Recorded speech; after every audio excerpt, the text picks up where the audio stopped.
वंदना के दोस्त बनी उनकी सौतन।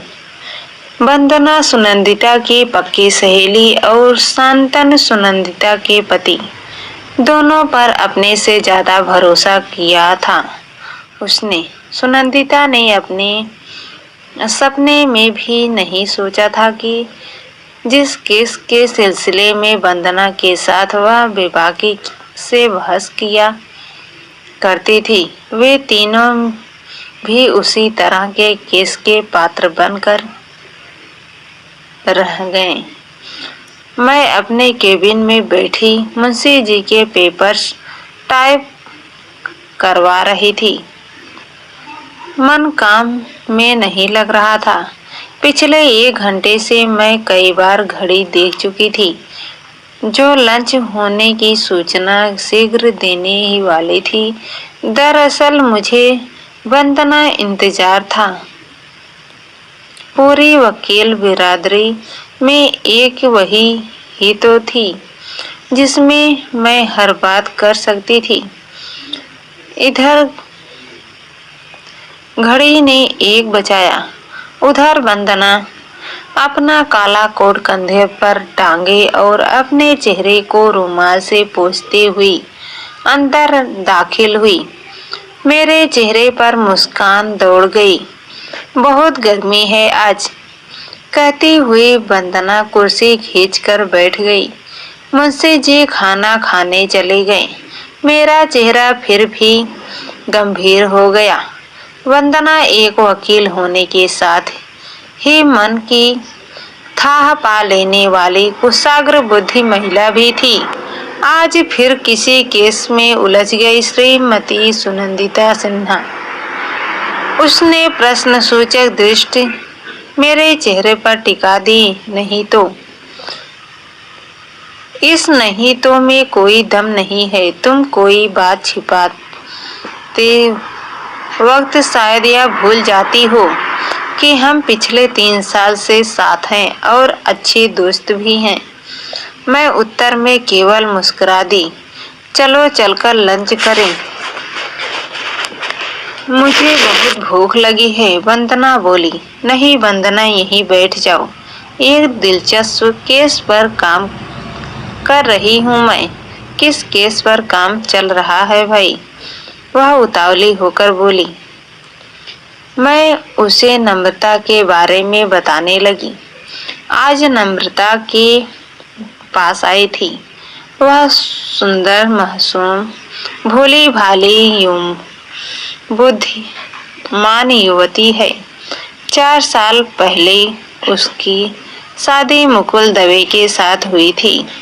दोनों बहुत खुश थे, किंतु शादी के तकरीबन 2 साल बाद उसका परिचय अन्य एक लड़की के साथ हुआ।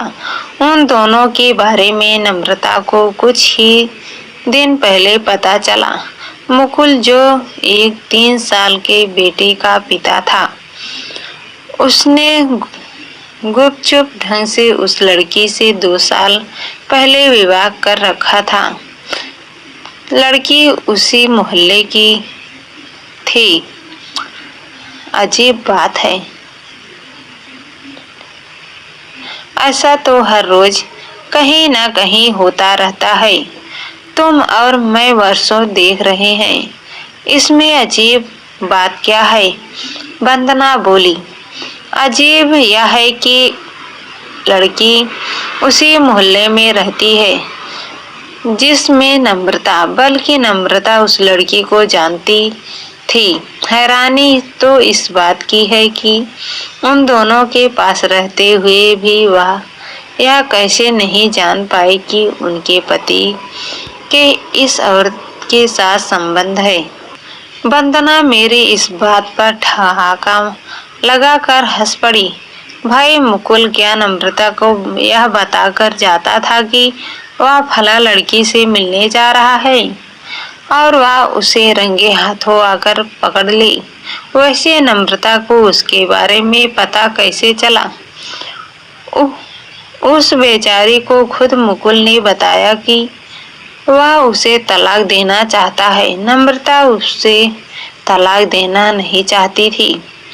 उसका उस उसका उसके पति के सिवा इस दुनिया में कोई नहीं था। कोई प्रोफेशनल ट्रेनिंग भी नहीं है उसके पास कि वह आत्मविश्वास हो सके। मैं उनके लंबे साथ छोड़ती हूँ। क्या वह दूसरी औरत छोड़ने के लिए तैयार होगा? तुम तो जानती हो ऐसे संबंधों को साबित करना कितना कठिन होता है। वंदना घड़ी देख उठती हुई बोली, मुश्किल तो है लेकिन लड़ना तो होगा। साहस से लड़ेंगे तो जरूर जीतेंगे। मेरे चेहरे पर आत्मविश्वास था। अच्छा चलती हूँ, कहकर वंदना चली गई। मैं दिन भर कचहरी के कामों में उलझी रही। शाम 5 बजे के लगभग पर लौटी तो शांतनु लॉन में मेधा के साथ खेल रहे थे।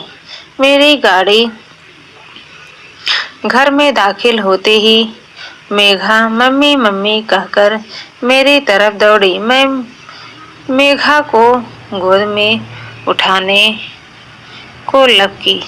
शांतनु हमें देखा मंद मंद मुस्कुरा रहे थे। उन्होंने झट से एक खूबसूरत गुलाब तोड़कर मेरे बालों में लगा दिया।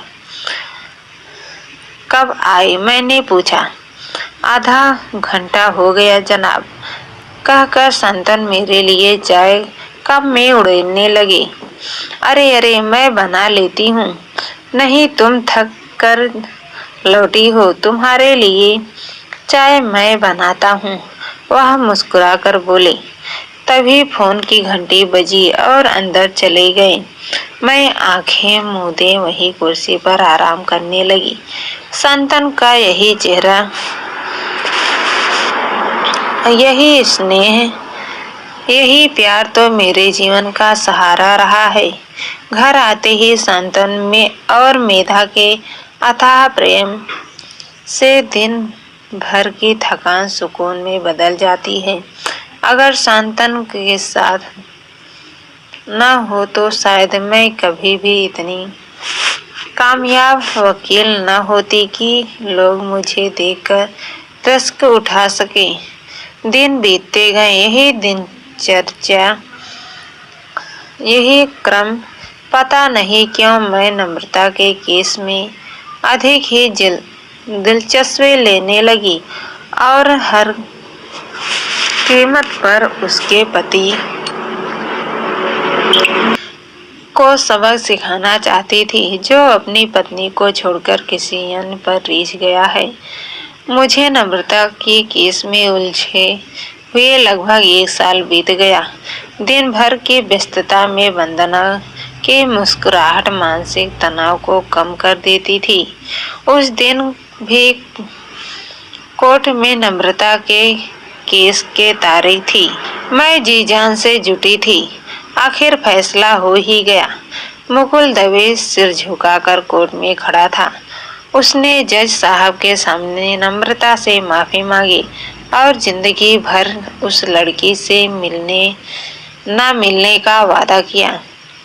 नम्रता की आंखों में खुशी के आंसू थे।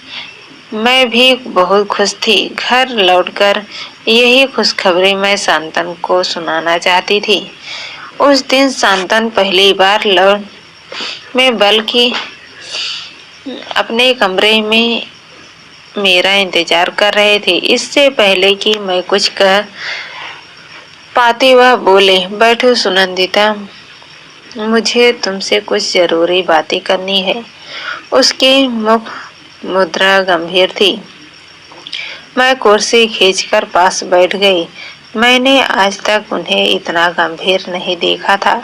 वह बोली, हमारी शादी को 6 साल हो गए सुनंदिता, और इन 6 सालों में मैंने यह महसूस किया कि तुम एक संपूर्ण स्त्री हो जो मुझे पूर्णता प्रदान कर सके।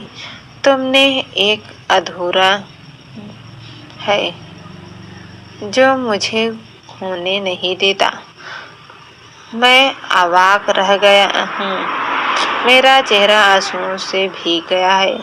वह आगे बोली, मुझे तुमसे कोई शिकायत नहीं सुनंदिता, तुम एक चरित्रवान पत्नी, अच्छी माँ और अच्छी महिला भी हो, मगर यही कुछ है कि जो नहीं कहना चाहता। शब्द मेरे गले में घुटते चले गए। तो इतना बता दो शांतनु, वह कौन है जिसके तुम्हारे जीवन में आने से मैं अधूरी लगने लगी हूँ। तुम चाहो तो मेधा को साथ रख सकती हो, उसे माँ की जरूरत है। मुझे मेरे प्रश्न का उत्तर दो। शांतनु कौन है वह खिड़की के पास जाकर खड़े हो गई और अचानक बोले, वंदना।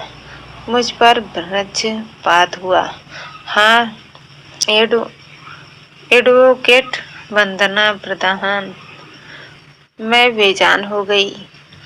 यहाँ तक कि एक सिसके भी नहीं ले सकती। जी चाह रहा है कि पूछूं, कब मिलते थे वंदना से और कहाँ? सारा दिन तो वह कोर्ट में मेरे साथ रह करती थी। तभी वंदना के वे शब्द मेरे कानों में गूंज उठे। क्या मुकुल नम्रता को बता कर जाता होगा कि कब मिलता है उस पराई स्त्री से? ऐसा तो रोज ही होता है। मैं नम्रता से कहा करती थी, कैसे बेवकूफ स्त्री हो तुम। पति के हाव भाव, उठने बैठने, बोलने चलने से तुम इतना भी अंदाजा नहीं लगा सकती कि उसके दिल में क्या चल रहा है। मैं खुद भी तो ऐसा नहीं कर पाई। दोस्तों, हमारी कहानी पसंद आए तो चैनल को सब्सक्राइब कर देना, बेल आइकन पर क्लिक कर देना, लाइक एवं शेयर कर देना।